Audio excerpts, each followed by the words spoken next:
আপনাদের শুভেচ্ছা জানিয়ে আমাদের একটি জরুরি কথা বলা। তারপরে আজকে আমার সঙ্গে উপস্থিত মাননীয় আমাদের পশ্চিমবঙ্গ তৃণমূল কংগ্রেসের সাধারণ সম্পাদক এবং স্পোকসম্যান শ্রী কুণাল ঘোষ।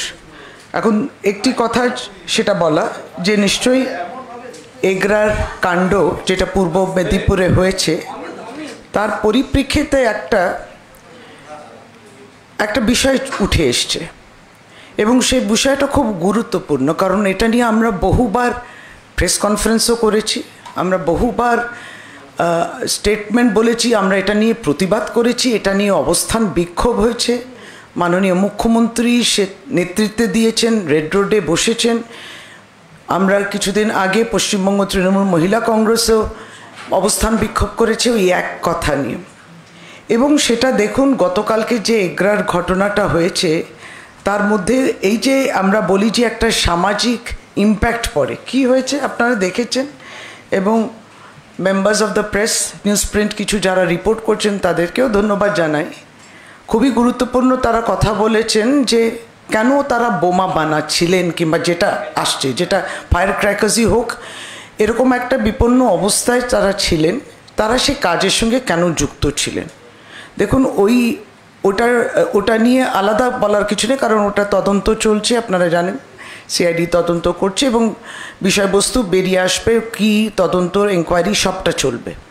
কিন্তু পেশা হিসেবে কিংবা কাজ হিসেবে যে তারা এটার সঙ্গে যারা যুক্ত ছিলেন এবং প্রাণহানি হয়েছে, ক্ষয়ক্ষতি হয়েছে এবং শারীরিকভাবেও আহত হয়েছেন, হাসপাতালে চিকিৎসাধীন, তাতে কথা বলতে বলতে উঠে এলো কিছু তথ্য এবং তার মধ্যেই যে গুরুত্বপূর্ণ তথ্য যেটা আপনাদের সামনে নিয়ে আসা এবং যেটা নিয়ে আমাদের প্রতিবাদও ছিল, সেটা ছিল যে ডিসেম্বর 2021-এর পর থেকে এই রাজ্যকে যে বঞ্চিত করা হয়েছে এবং 100 দিনের যে প্রাপ্য টাকা সেটা দেয়া হয়নি, তার সাথে সাথে আরেকটি অত্যন্ত গুরুত্বপূর্ণ প্রকল্প বাংলা আবাস যোজনা কি প্রধানমন্ত্রী আবাস যোজনা, আবাসের খাতেও যে টাকাটা না আসা, আজকে তার ইম্প্যাক্টটা পড়েছে। কারণ যারা আহত হয়েছেন কিংবা নিহত হয়েছেন তাদের পরিবারের লোকেরা বলছেন যে এরা জব কার্ড হোল্ডার ছিলেন কিন্তু কাজ কই, কাজ কোথায়, কাজ পায়নি। এবার সরকারি আধিকারিকও বলছেন যে এটা তো সত্যি যে 2021-এর পরে ডিসেম্বরের পরে আমরা কোনো তাদের যে টাকা বাকি ছিল সেটা আমরা দিতে পারলাম না। ফলে অত্যন্ত গুরুত্বপূর্ণ মানরেগা যেটা রয়েছে 100 দিনের প্রকল্প, যেটা আইন বলছে আর্টিকেল 23 সংবিধান বলছে যে যারা কাজ করেছেন তাদের এই ওয়েজেস দিতে হয়, তাদের যেটা টাকা তারা পারিশ্রমিক সেটা দিতে হয়, সেটা দেয়া হয়নি। এবং এই রাজ্যকে বিশেষভাবে যে 7,500 কোটি টাকা বঞ্চিত করা হয়েছে তার মধ্যে 2800 কোটি টাকা এই ওয়েজ পেমেন্টই ছিল। প্রায় 17 লক্ষ ফ্যামিলিরও বেশি ইনভলভ রয়েছে তার সঙ্গে যুক্ত ছিলেন, এতজন বঞ্চিত হওয়া। এটা নিয়ে আমরা বহুবার যেটা বললাম প্রেস শুধু নয় অবস্থান বিক্ষোভও করেছি, আগামী দিনও করব। তার সাথে সাথে আমরা দেখলাম 151টি সেন্ট্রাল টিম গত 2 বছর ধরে এলো, এই সমস্তগুলো দেখলো যে কোথায় ভুল ত্রুটি আছে, টাকা দেয়া উচিত কি উচিত নয়, তারপরেও কিন্তু সেরকম কোনো ভুল ত্রুটি না পাওয়া, শুধুমাত্র জেদ, তাই তারা টাকা দেননি। আজকে টাকাটা সময়মতো আসা, এই কাজটা যদি ধারাবাহিকভাবে চলতো, যারা জব কার্ডের সঙ্গে যুক্ত ছিলেন তারা যদি সে কাজটা পেতেন, তাহলে আজকে হয়তো জীবনের ঝুঁকি নিয়ে, আপনি দেখুন ফায়ার ক্র্যাকার্সের সঙ্গেও যদি তার ম্যানুফ্যাকচারের সঙ্গে যুক্ত হয় তার জীবনের ঝুঁকি থাকে। আপনার সঙ্গে কথা বলতে এসে আমরা বসতে বসতে দেখছি যে তামিলনাড়ুতে একটা বিস্ফোরণ হয়েছে, শিবাকাশিতে হয়েছে ফায়ার ক্র্যাকার্স, আপনি সদ্য খবরটা আসছে। তাহলে যারা যুক্ত আছেন এটার সঙ্গে, যারা যুক্ত হচ্ছেন, কারণ তাদের দেশের আইন যেটা বলছে যে এই কাজ আপনি পেতে পারেন, সেই কাজ থেকে তাদেরকে বঞ্চিত করা হয়েছে। পশ্চিমবাংলা কেবলমাত্র রাজনৈতিক উদ্দেশ্য নিয়ে আর কেবলমাত্র যারা 2021-এ অ্যাসেম্বলিতে জিততে পারেনি, এটা বারংবার আপনাদেরকে আজকে তুলে ধরছি যে এর প্রভাবটা কোথায় গিয়ে পড়ল। তারা কাজ পাননি, তারা অন্য কাজের সঙ্গে যুক্ত হলে, আর সত্যি দুর্ভাগ্যজনক যে তারা আজকে আমাদের মধ্যে নেই, তারা প্রাণহানি হয়েছে, আর যারা গভীরভাবে আহত হয়েছে তাদের চিকিৎসা চলছে। এই জায়গায় আমরা দাঁড়িয়ে যেখানে অসহায় অবস্থা, আমরা তাদেরকে টাকা দিতে চাইছি, কাজ দিতে চাইছি, কিন্তু একটি যৌথ প্রকল্প যেটা কেন্দ্রও চালায়, কেন্দ্র এবং রাজ্য সরকার যৌথ অর্থে যেটা চলে, এবং এটা আমার সাংবিধানিক অধিকার, সেই অধিকারটাকে পশ্চিমবাংলাকে বঞ্চিত করা হয়েছে। এই প্রভাবটা কোথায় গিয়ে পড়তে পারে এইটা অত্যন্ত গুরুত্ব সহকারে আপনারা আজকে আপনাদের দৃষ্টি আকর্ষণ করছি। এরপরে কুণালদা বলবেন। আমরা যেটা ডক্টর শশী পাঁজা ইতিমধ্যেই বলেছেন, আমরা পরিষ্কার বলছি এগরার ঘটনা দুর্ভাগ্যজনক, অবাঞ্ছিত, কিন্তু আগাগোড়া এর প্রত্যক্ষ এবং পরোক্ষভাবে ভারতীয় জনতা পার্টি দায়ী।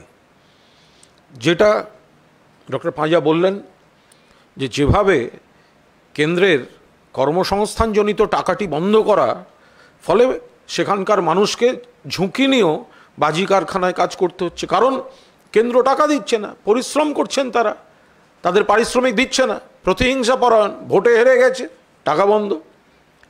তো এটার একটা সরাসরি, এতদিন যেগুলো আমরা অভিযোগ করছিলাম যে বাংলার মানুষের কষ্ট হচ্ছে, বাংলার মানুষকে বঞ্চিত করা হচ্ছে, এখন সেটা কার্যক্ষেত্রে কতটা ভয়ঙ্কর প্রভাব ফেলছে সেটা এই এগরার ঘটনাটা প্রমাণ করে দিয়ে গেল। দ্বিতীয়ত হচ্ছে ওখানকার এমপিকে, ভারতীয় জনতা পার্টি, দিলীপ ঘোষ, ওখানকার পঞ্চায়েত কাদের, যেই যে ভদ্রলোকের নাম শোনা যাচ্ছে, ইনি কে?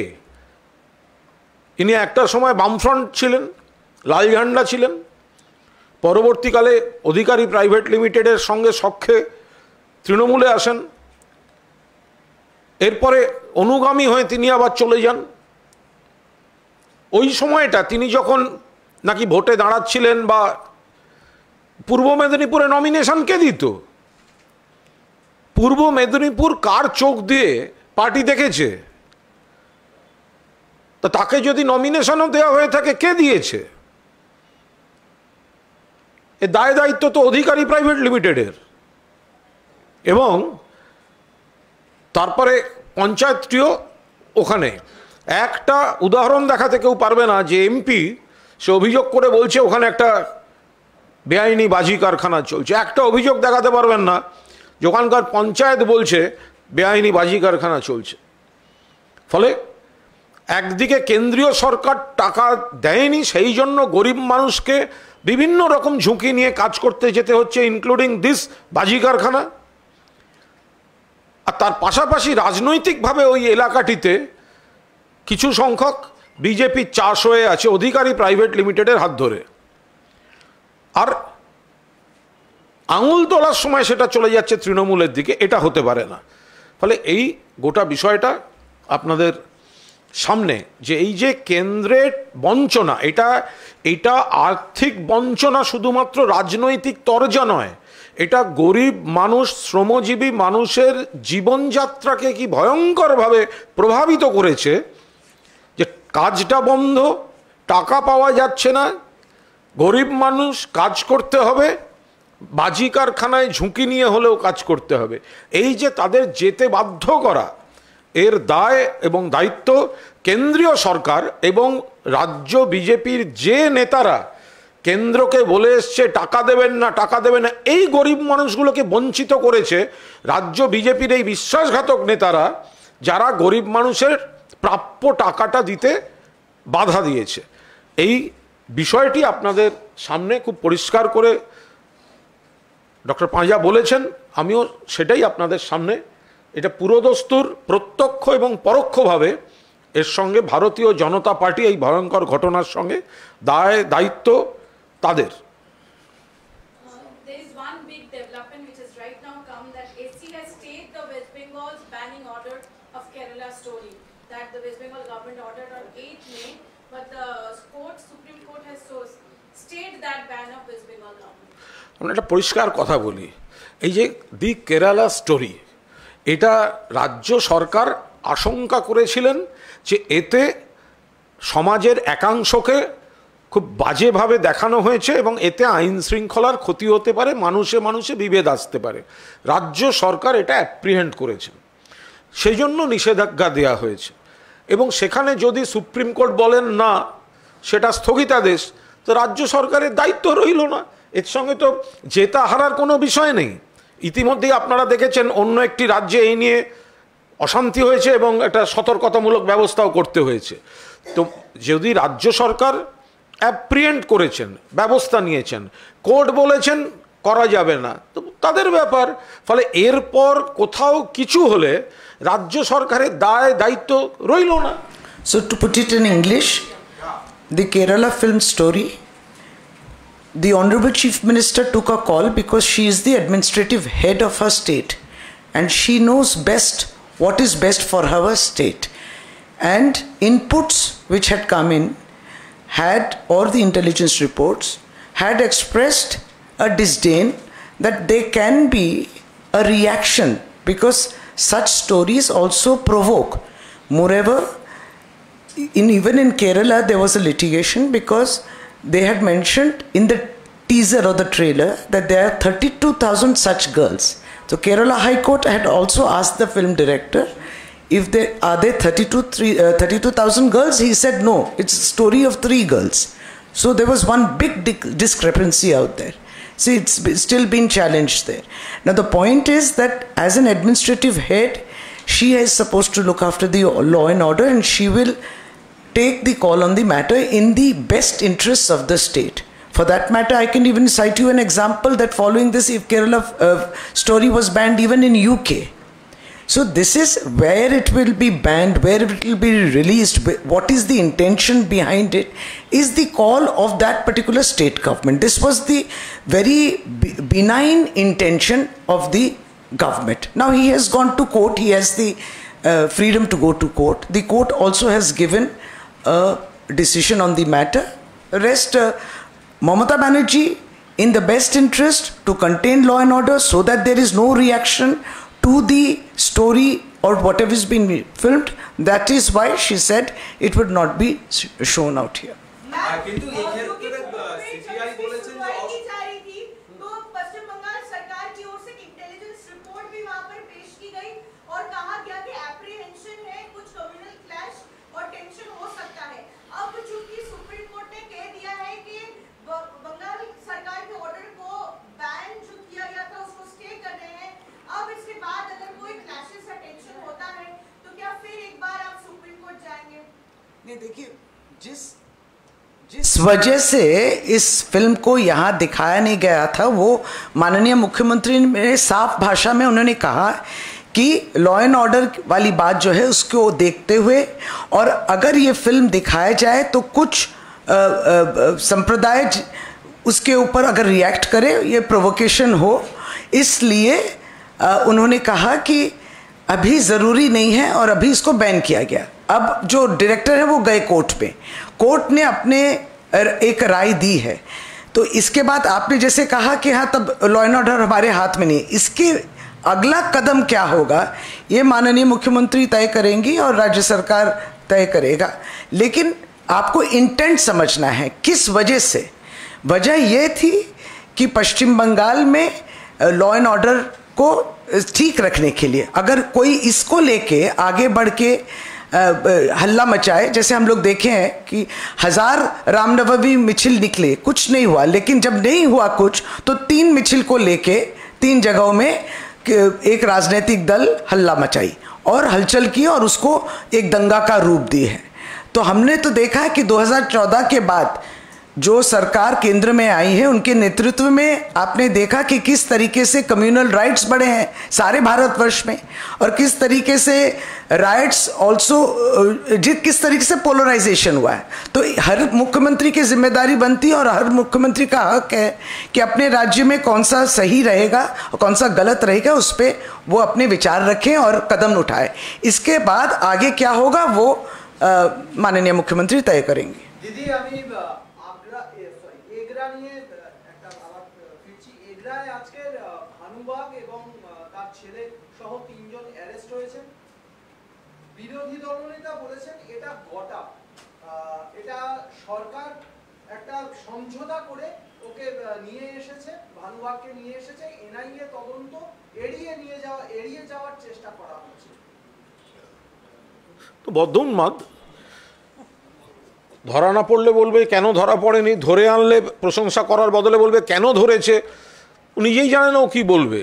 সিবিআই এর এফআইআর নেম নারদা মামলায় প্রতিষ্ঠিত তোলাবাজ, চোর, চিটিংবাজ, নিজের গ্রেফতারি এড়াবার জন্য পুরনো দল তৃণমূল, যেখান থেকে ওর গোটা পরিবারের রাজনৈতিক সম্মান প্রতিষ্ঠা, সেখানে কুৎসা করে বেড়াচ্ছে। তো এখানে যদি ওই ভানু লোকটি এবং তার ভাইপো বা যারা অ্যারেস্ট হয়েছে, তো পুলিশ সিআইডি তদন্ত করছে, তারা ধরে এনেছে, অন্য জায়গা থেকেও তাকে ধরে এনেছে। তো তার মধ্যেও আবার সেটা নিয়ে যদি সমালোচনা, তাহলে তো না ধরলে বলবে ধরা হয়নি কেন, গ্রেফতার হয়নি কেন। আমরা যদি বলি যে বিজেপির পঞ্চায়েত ওখানে রয়েছে, তাহলে ওখান থেকে তাকে পালিয়ে যেতে দেওয়া হলো কেন, পুলিশকে অন্য জায়গা থেকে ধরে আনতে হলো কেন, তার দায় দায়িত্ব তো তখন ওই ভারতীয় জনতা পার্টির উপর চাপে।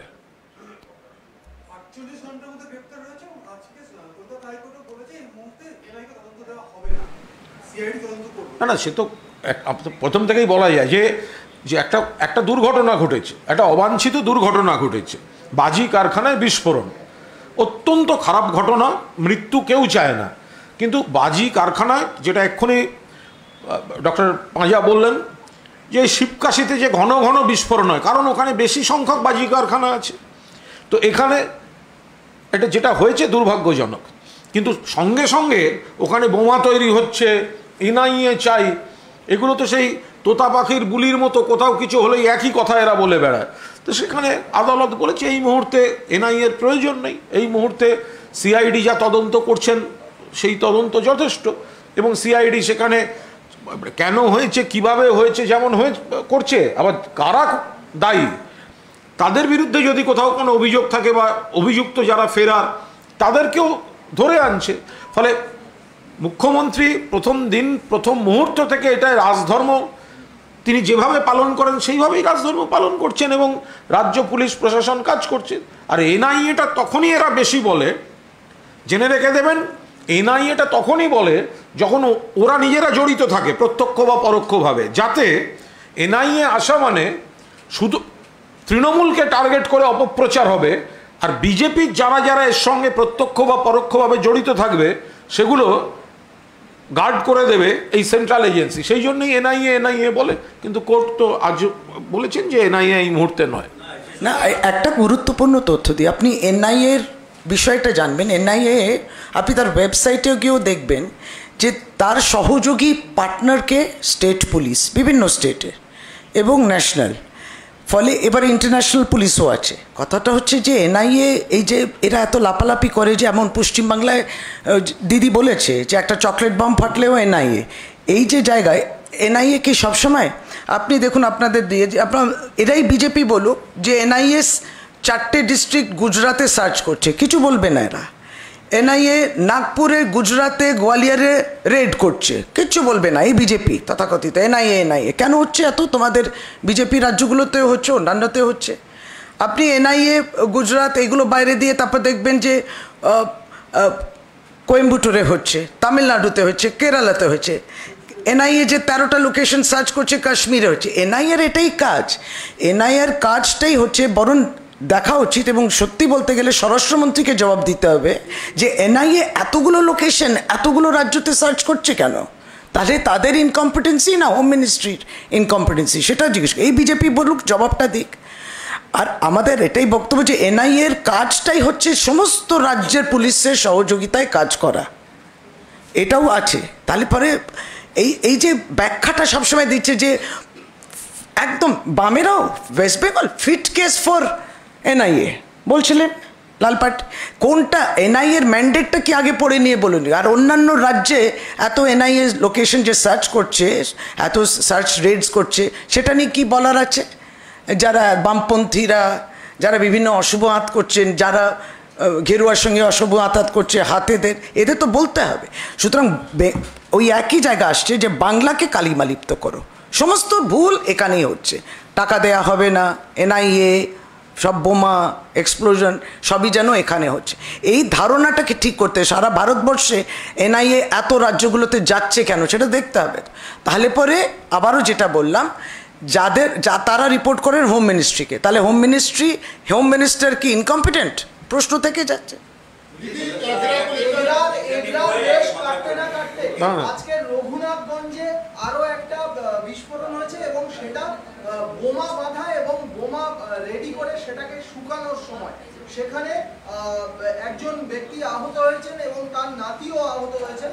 তিনি কাশিয়াডাঙ্গা গ্রাম পঞ্চায়েতের তৃণমূল পঞ্চায়েত সদস্য। ভাই বলতে পারবো না, আমি বলি কি, তদন্তটা হোক, সব কিছু ভালোভাবে খবরটা উঠে আসুক, আগে আমরা বলবো না। কিন্তু কোন রাজ্যে এই আমাদের ভারতবর্ষের কোন রাজ্যের মুখ্যমন্ত্রী নিজে প্রকাশ্যে মিডিয়ার সামনে দাঁড়িয়ে বলেন পুলিশকে যে সমস্ত যেখানে বোমা কিংবা আর্মস আছে যেখানেই থাকুক না কেন সেগুলো বাজেয়াপ্ত করুন? কোন আমরা শুনতে চাই, আমরা জানতে চাই যে কোন রাজ্যে কোন মুখ্যমন্ত্রী বলেছে। দেখা গেছে মানে তৃণমূল কংগ্রেস এনেছে তার কোনো মানে নেই।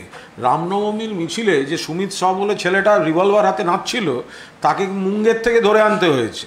ফলে একটি দল তারা ওই বিভিন্ন জায়গায় এই ধরনের অঘটন ঘটিয়ে সমাজ বিরোধীদের হাতে বোমা দিয়ে রাজ্যকে কালিমা লিপ্ত করার জন্য, ইস্যু তৈরির জন্য এই অভিযোগগুলো কিন্তু বারবার আসছে। না না, এরা যারা বলছেন তারা তো এখনো জবাব দিলেন না যে পুলওয়ামাতে 300 কিলো এই যে এক্সপ্লোসিভ আরডিএক্স ধরা পড়লো কি করে হয় ভারতবর্ষে? আজ অব্দি জবাব আসেনি। এটা প্রশ্ন করার নৈতিকতা নেই তাদের। সেই জন্য বিকল্প হিসাবে এগরা যারা ইনজিওর্ড হয়েছে ওনারা বাধ্য হয়েছে। আজকে রঘুনাথগঞ্জে যে ঘটনা ঘটলো এটাও কি সেই ধরনের বিষয়? আমরা তো বারবার বললাম যে তার বিস্তারিত আমরা এখনো পাইনি। সব ঘটনাই তো এক বন্ধনে যুক্ত হতে পারে না, তার বিস্তারিত আমরা সেগুলো পাই। কিভাবে হয়েছে, কারা রেখে গেল, কিসের জন্য, সেগুলো না জেনে দুমদাম মন্তব্য করা ঠিক না।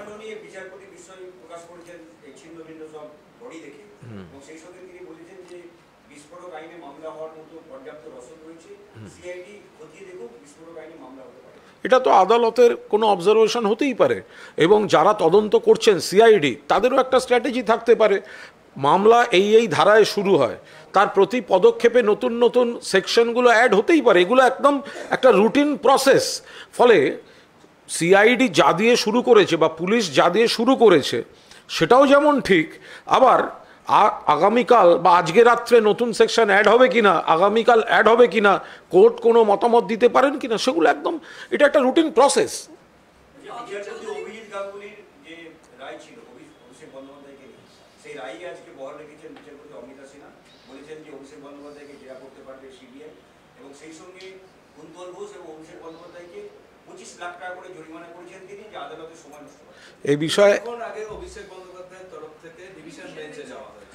এই বিষয়ে বিস্তারিত এই মুহূর্তে কিছুই বলছি না। আমরা শুধু এইটুকু বলতে পারি, জাস্টিস অমৃতা সিনহা তিনি একজন শ্রদ্ধেয় বিচারপতি, তিনি একটি রায় দিয়েছেন। আমরা এইটুকু শুধু বলতে পারি, অভিষেক বন্দ্যোপাধ্যায় তাঁর আইনজীবীরা সমস্ত দিক খতিয়ে দেখছেন এবং উচ্চতর আইনি প্ল্যাটফর্মে বিষয়টি বিরোধিতা করে পুনর্বিবেচনার জন্য যথাযথ সময়ে পদক্ষেপ হবে। এর বাইরে আর একটা কথা বলতে পারি, খুব পরিষ্কারভাবে বলে দেওয়া দরকার যে কোনো জিজ্ঞাসাবাদ অভিষেক বন্দ্যোপাধ্যায় এড়াতেও চান না, ভয়ও পাচ্ছেন না, উদ্বিগ্নও নন, ধাক্কা লেগেছেও নন। এর আগেও ইডির টানা জেরা তিনি সহযোগিতা করেছেন, মোকাবিলা করেছেন, উত্তর দিয়েছেন, তার বাইরে বেরিয়ে সাংবাদিকদেরও সব প্রশ্নের উত্তর দিয়েছেন। এখানে বিষয়টা হচ্ছে অকারণ খামোকা জড়িয়ে দেওয়ার জন্য জড়িয়ে ডাকাডাকি হবে কেন, এইটার উপর দাঁড়িয়ে হচ্ছে আলোচনাটা। তার মানে এই নয় যে উনি কাউকে অ্যাভয়েড করছেন, উনি তদন্তকে ভয় পাচ্ছেন, কোনো ভয়ের বিষয় নেই, উদ্বেগের বিষয় নেই। যেখানে ত্রিসীমানায় অভিষেক নেই, একটা ঘটনাচক্রে একটা কথার জাগলারির মধ্যে দিয়ে তাকে অকারণ জিজ্ঞাসাবাদ কেন, এইটা নিয়ে বিচার চেয়েছে। তো সুতরাং সেই আইনের পথেই তার পরবর্তী ধাপ অভিষেক নেবেন। অধীর চৌধুরী কিছুক্ষণ আগে তিনি বলছেন যে মুখ্যমন্ত্রী আপনি চোরেদের বাঁচানোর জন্য কোটি কোটি টাকা খরচা করছেন, কিন্তু সুপ্রিম কোর্টে এই 100 দিনের কাজের জন্য কেন আপনি আবেদন করছেন, 100 দিনের কাজের টাকা পাওয়ার জন্য? অধীর চৌধুরীরা আগে বলুন, 100 দিনের টাকার গোটা বিষয়টা কিন্তু সারা বাংলার সমস্যা, এটা তৃণমূল কংগ্রেসের দলগত কোনো সমস্যা নয়। Being a member of parliament from West Bengal, ওনাদের ভূমিকা কি, ওনারা কি করেছেন? বাংলার প্রাপ্য যে বাংলাকে বিজেপি সরকার দিচ্ছে না, তৃণমূল কংগ্রেস যে লড়াইটা করছে, কলকাতায় দাঁড়িয়ে প্রতিবাদ করছে, দিল্লিতে দাঁড়িয়ে প্রতিবাদ করেছে, অভিষেক বন্দ্যোপাধ্যায় শটান মন্ত্রীর কাছে চলে গিয়েছেন, মমতা বন্দ্যোপাধ্যায় মাননীয় মুখ্যমন্ত্রী রাজপথে বসেছিলেন। তো সেখানে যারা নাকি এখান থেকেই নির্বাচিত, যে দলেরই হোক, তাদের ভূমিকা কি? তারা তো দিল্লিকে বোঝাচ্ছে টাকা দিও না। তো ঠিক কিভাবে কি করা উচিত সেটা মমতা বন্দ্যোপাধ্যায় জানেন, সেই পদ্ধতি চলছে, অভিষেকও জানিয়ে দিয়েছেন। এরপরে আগামী দিন দিল্লিতে পরবর্তী আন্দোলন, ধর্না, সমস্ত কিছু হবে। কিন্তু অধীর চৌধুরী উনি সামগ্রিকভাবে বিজেপি, রাজ্য বিজেপির এখন দুই ভাই, সিপিএম আর কংগ্রেস। তো কংগ্রেসের কাজ হচ্ছে জনবিরোধী সিপিএমের সঙ্গে হাত মিলিয়ে বিজেপির হয়ে ভোট কাটার একটা ভোট কাটুয়া রোল প্লে করা, এই পশ্চিমবঙ্গে দাঁড়িয়ে বিশ্বাসঘাতকতা করছে পশ্চিমবঙ্গের মানুষের সঙ্গে। পশ্চিমবঙ্গ প্রদেশ কংগ্রেসের সর্বকালের ব্যর্থতম সভাপতির নাম অধীর চৌধুরী, যিনি দলকে 242-এর মধ্যে শূন্য পাইয়েছেন। তো সুতরাং নিজের প্রাসঙ্গিকতা রাখার জন্য মুখে অন্যদিকে ইস্যু ঘুরিয়ে কুৎসা করা, সেটা বন্ধ না করে বাংলার সাংসদ হিসেবে বাংলার অধিকারের জন্য, বাংলার প্রাপ্যের জন্য, বাংলার গরিব মানুষের কর্মসংস্থানের সুনিশ্চিত করার জন্য কেন্দ্রের বঞ্চনার বিরুদ্ধে তারা কি করেছেন, তারা তো বিজেপির হাত শক্তিশালী করছেন। যারা বলছে বাংলাকে টাকা দেবেন না, বাংলার গরিব মানুষকে টাকা দেবেন না, এরা তো সব তাদের দলে। শহীদ মিনার চলো কর্মসূচি নিয়েছেন অধীর চৌধুরী 15ই জুন, এবং ওনার দল, গোটা দলটা তো শূন্য করে শহীদ করে দিয়েছেন, ওকে আবার নতুন করে কোথায় শহীদ মিনারে যাবে? অধীর চৌধুরীর নেতৃত্বে পশ্চিমবঙ্গ প্রদেশ কংগ্রেস যেদিন শূন্য হয়েছে, তো গোটা দলটাই তো শহীদ। তো তার আবার নতুন করে শহীদ মিনারে যাবেন, ওখানে ওই মুড়ি, বাদাম, ছোলা ভাজা ওগুলো হয়, যাবেন। লজ্জা করে না? শহীদ মিনার চলো। সিপিএম জমানায় মরিচঝাপে থেকে বিজন সেতু, কয়েক হাজার কংগ্রেস কর্মীকে যারা খুন করেছে সাধারণ মানুষকে, সেই শহীদের রক্ত আজকে সেই সিপিএমের সঙ্গে জোট বেঁধে শহীদ মিনার চলো। অধীর চৌধুরী, দ্বিচারিতার একটা লিমিট আছে।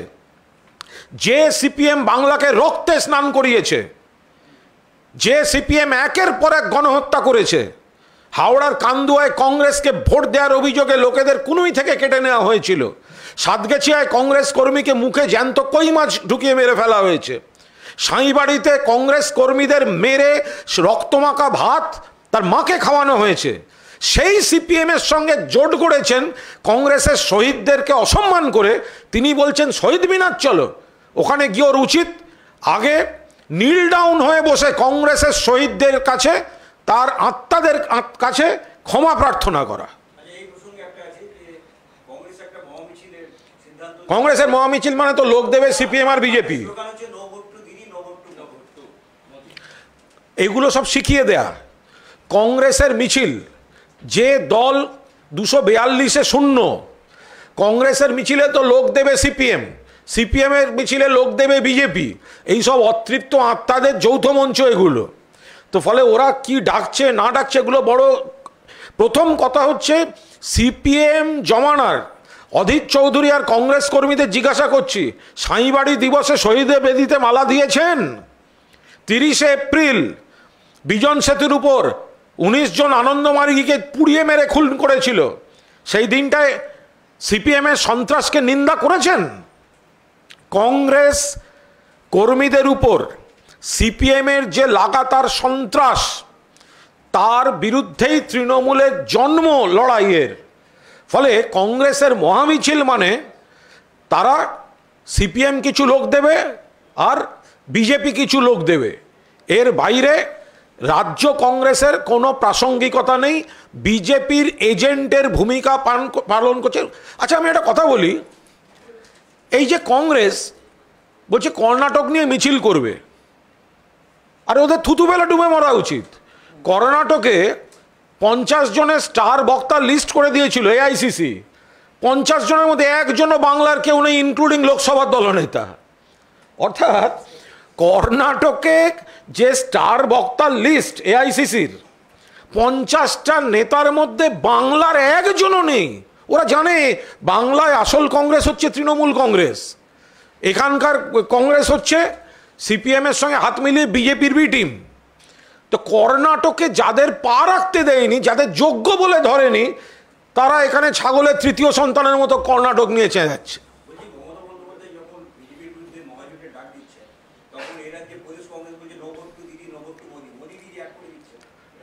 আমরা একটা তীব্র নিন্দা করছি, আমরা তো বারবার বলছি বিজেপি দেশের বিপদ। ফলে মাননীয় সর্বভারতীয় তৃণমূল কংগ্রেসের সভানেত্রী মমতা বন্দ্যোপাধ্যায়, বাংলার মুখ্যমন্ত্রী, তিনি একটা কল দিচ্ছেন যে সমস্ত বিজেপি বিরোধী ধর্মনিরপেক্ষ গণতান্ত্রিক শক্তি বিরোধীরা একজোট হোক, এবং যে কোনো সুস্থ বুদ্ধি সম্পন্ন লোক তাতে সাড়া দিচ্ছে।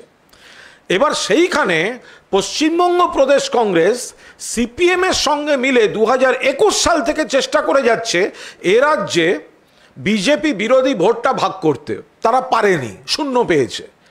তো এখানে দিল্লিতে যদি ওরা বলে যাবে যে ওরা নাকি বিজেপির বিরুদ্ধে লড়ছে, আর এখানে এসে বাংলায় বিজেপিকে যে হারালো, ভারতবর্ষকে যে পথ দেখালো 2021 সালে শীর্ষ বিজেপি নেতাদের ডেলি প্যাসেঞ্জারির পর যে যাদের হারিয়ে দেওয়া হলো বিজেপিকে বাংলার মাটি থেকে, সেখানে যারা হারালো তাদের বিরুদ্ধে কুৎসা করছে এই কংগ্রেস। অধীরবাবুরা নিশ্চিন্ত থাকতে পারেন, ওনাদের এই লম্পঝম্পের কোনো মূল্য দিল্লিতে নেই। যেদিনকে দিল্লিতে সোনিয়া গান্ধী, মমতা বন্দ্যোপাধ্যায়রা বৃহত্তর শত্রু বিজেপিকে রুখতে সবাই একজোট হওয়ার কথা মনে পড়বেন, সেদিন সোনিয়া গান্ধী প্রথম ফোনটা মমতা বন্দ্যোপাধ্যায়কেই করবেন। আজকে যারা লাফাচ্ছে তাদের আস্থা কুড়ে জায়গা হবে।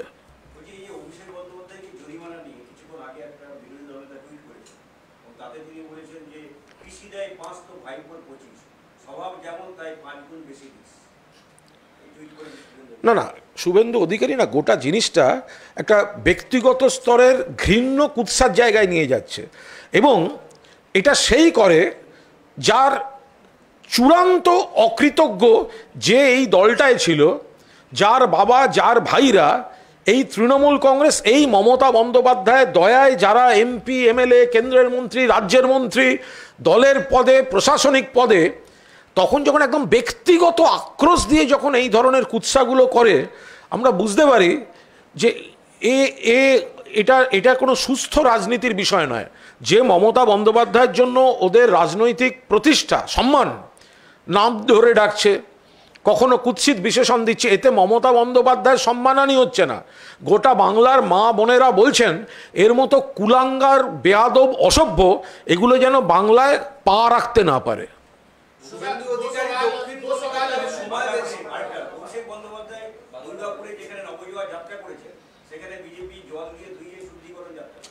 পাগল আসলে, শয়নে স্বপনে জাগরণে যে অভিষেককে ভয় পাচ্ছে, ঠিক আছে, অভিষেক আতঙ্কে ভুগছে বিজেপি। আসলে অভিষেকের জনসংযোগটা যে জনজোয়ারে পরিণত হয়েছে, তো সেইটাই হচ্ছে বিজেপির কাছে এখন আতঙ্কের জায়গা। ফলে কখনো মানে যখনই যে কোনো বিবৃতিতে অভিষেককে আক্রমণ, মমতা বন্দ্যোপাধ্যায়ের পরেই কাউকে লক্ষ্যবস্তু করলে সেটা হচ্ছে অভিষেক, এখন অভিষেকের জনজোয়ারকে আক্রমণ, এই ধরনের নোংরা। আরে যে বিজেপি একটা ঘোষিত তোলাবাজ, এই সিবিআইয়ের এফআইআর নেম চোরটা চিটিংবাজ, জেল থেকে বাঁচতে ওদিকে গেছে মেরুদণ্ডহীন কুলাঙ্গার শুভেন্দু অধিকারী, তাকে ওয়াশিং মেশিনে বসিয়ে পদে বসায়, সে বিজেপির আর এর থেকে বেশি কি হবে? দক্ষিণ কলকাতায় আরো বেশি করে সংগঠনের কাজে মন দেবেন শুভেন্দু অধিকারী, মমতা বন্দ্যোপাধ্যায় এবং অভিষেক বন্দ্যোপাধ্যায় বাড়ির এলাকায় বিক্ষোভ কর্মসূচি বাড়ানোর নির্দেশ দিয়েছেন। এগুলো সব পাগলামির লক্ষণ। হ্যাঁ, এগুলো পাগলামির লক্ষণ, এগুলো মানে সম্পূর্ণভাবে পাগলামির লক্ষণ। এই ধরনের কাজকর্ম বিজেপি আসলে বিচলিত, বিজেপি আসলে বিচলিত। আমি ধন্যবাদ জানাই, কিছু কিছু জন এইরকম শেয়ার করেছে। তো বিজেপি কোথায় কোথায় আছে আর নন বিজেপি কোথায় কোথায় আছে, এটা খুব ইন্টারেস্টিং ছিল যে বলেছে যে যদি ল্যান্ড এরিয়া দেখেন তাহলে পরে নন বিজেপি পার্টিজ 57% রয়েছেন। যদি পপুলেশন দেখেন ভারতবর্ষে, তার মধ্যে 56% নন বিজেপি স্টেটে রয়েছে আর বাকি কম অংশে বিজেপিতে রয়েছে।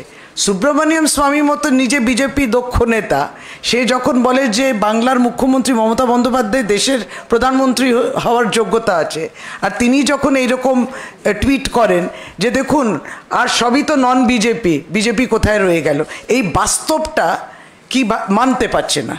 যারা মানতে পারছেন না তাদের সংকীর্ণতা আরও আসছে, যেটা কুণালদা বলল, নিজেদের চরিত্র পরিচয় দিচ্ছেন তারা। এই এত কথা বলে তো শুভেন্দু অধিকারী, একটা টুইট আগে করুক। ওর বাবা, ওর দুই ভাই তৃণমূল সরকার দল এবং প্রশাসনের মোট কটা পদে ছিল, এই টুইটটা আগেও প্রকাশ করুক। दो सवाल है हिंदी में। एक सवाल एग्रा को लेकर है कि एग्रा में वो तो दीदी बता दिया है हिंदी में। एग्रा की घटना में गिरफ्तारी हुई है। गिरफ्तारी के बाद दिलीप घोष ने एक बयान दिया, उन्होंने कहा है कि शव को लेकर राजनीति की जा रही है, डेड बॉडीज छुपाए जा रहे हैं, जिसके कारण वहाँ की जनता। अरे যে লোকটাকে ধরে এনেছে মামলার পর, ওকে তো দিলীপ ঘোষের মতোই দেখতে। দিলীপ ঘোষ বলেছে 22 জনের মৃত্যু হয়েছে। नहीं नहीं सुनिए ना, दिलीप घोष जी को बहुत सवाल जवाब देना है। एक तो पहले उन्हीं का बाड़ी को क्यों अटैक किया गया कल खड़गपुर में, मैंने जिस तरीके से उनका रवैया है और जिस तरीके के वो भाषण दे रहे हैं, वो कोई भी उनके संग संतोष नहीं है, कोई खुश नहीं है उनको लेके। और उनके भाईपों को लेके क्या बोले हैं ये नहीं मालूम, हर बात में तो टिप्पणी देते हैं। अपने भाईपों को लेके कुछ टिप्पणी दिए हैं कि नहीं मालूम नहीं। अब रही बात इस तरीके की सेंसिटिव विषय में, आप जो गुजर गए हैं उनके पास खड़े होने की कोशिश कीजिए, न कि उस जगह में पहुँच के और आग लगाने की कोशिश करते हैं। ये है आग जलाओ पार्टी, भारतीय जनता पार्टी है, आग जलाओ और उसका फ़ायदा लो। तो दिलीप घोष के भाषण, अब उनके दल में तो है ना, सुबह मॉर्निंग वॉक से दिलीप घोष शुरू करते हैं, फिर दोपहर पहुँचते पहुँचते किसी का ट्वीट शुरू हो जाता है, और शाम होते होते सभापति सोचे अरे हम पीछे रह गए, वो बोलना शुरू करते हैं। तीनों में कोई मिलाप नहीं है, अपने अपने ढंग से बोलते हैं। तो दिलीप घोष जो कुर्मी लोगों को अपमान किए हैं, तो सुकांत मजुमदार बोलने लगे नहीं इसके लिए हम क्षमा प्रार्थी हैं, लेकिन जिसने कहा वो क्षमा प्रार्थी नहीं है। तो हमें लगता है कि इन लीडरों को लेके कम सोचे और हम लोग ये सोचे कि पश्चिम बंगाल के लिए क्या सही रहेगा। यहाँ CID तदंत हो रहा है और वो इंक्वायरी होने दो, पुलिस को आपको देना ही है मौका, राज्य की पुलिस को मौका देना ही है कि वो तदंत करेंगे, इंक्वायरी करेंगे। और अब देखिए अरेस्ट भी हो रहा है, क्या तकलीफ है इन लोग को? तकलीफ है क्योंकि काम हो रहा है, अरेस्ट हो रहे हैं।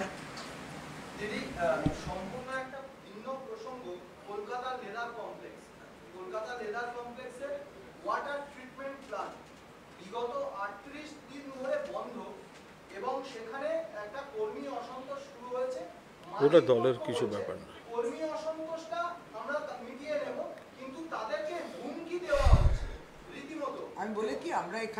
আমরা এখানে একটি রাজনৈতিক পলিটিক্যাল হেডকোয়ার্টার্সে বসে রয়েছে আমাদের রাজনৈতিক দলে।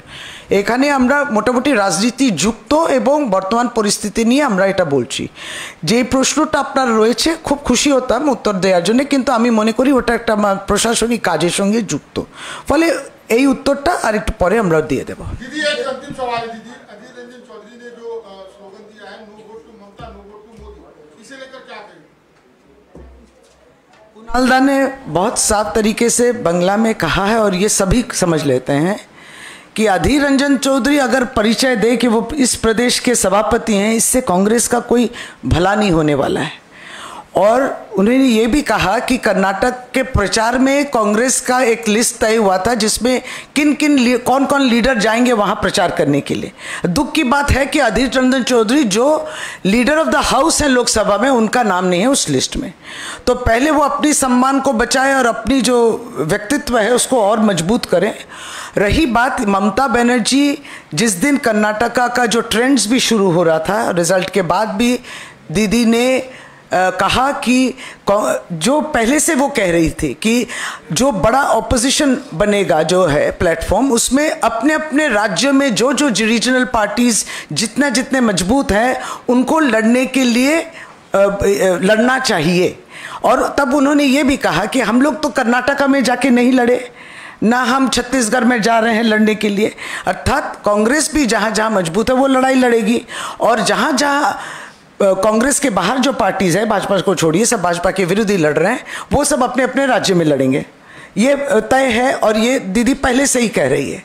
अब अधीर रंजन चौधरी को अपना जो है ये उनका निजी एजेंडा है, और ये हाँ वो सोच रहे कि ममता बनर्जी के विरुद्ध बोले, और वो कह रहे हैं, विषादगार हो रहे हैं, ये उनका निजी एजेंडा है। और हम लोग जो एजेंडा बात करते हुए, that is agenda of the people. Agenda Bharatvarsh के लिए क्या एजेंडा होने से 2024 में भाजपा को उत्खात कर सकें, ये लोगों का एजेंडा है, और उनके निजी एजेंडा को लेके कोई दिलचस्पी नहीं है। सवाल बहुत हम लोग भी खड़े कर सकते हैं कि उन सवालों का जवाब वो देने लायक नहीं रहेंगे, अपने इलाका में नहीं जीत पाते हैं।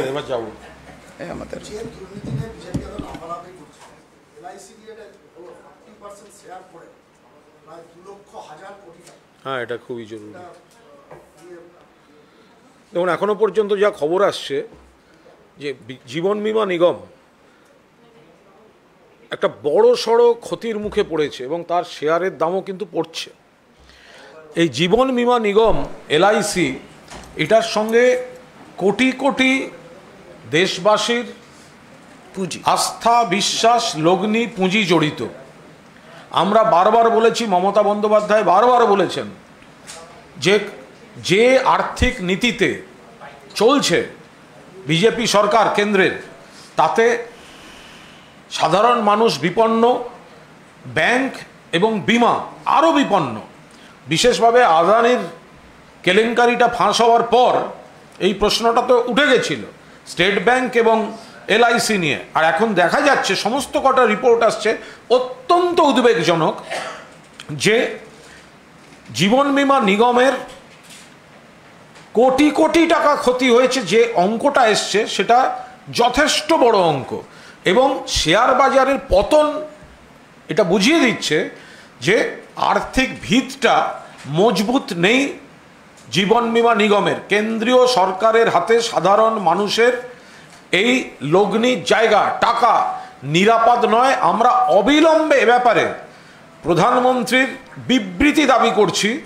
তিনি আগে স্পষ্টভাবে বলুন, এলআইসির এই ধাক্কা খাওয়া, এলআইসির শেয়ার বাজারের পতন, সাধারণ মানুষের এই যে উদ্বেগ, কেন্দ্রীয় সরকারের তরফে প্রধানমন্ত্রী অবিলম্বে স্টেটমেন্ট দিন। চলো।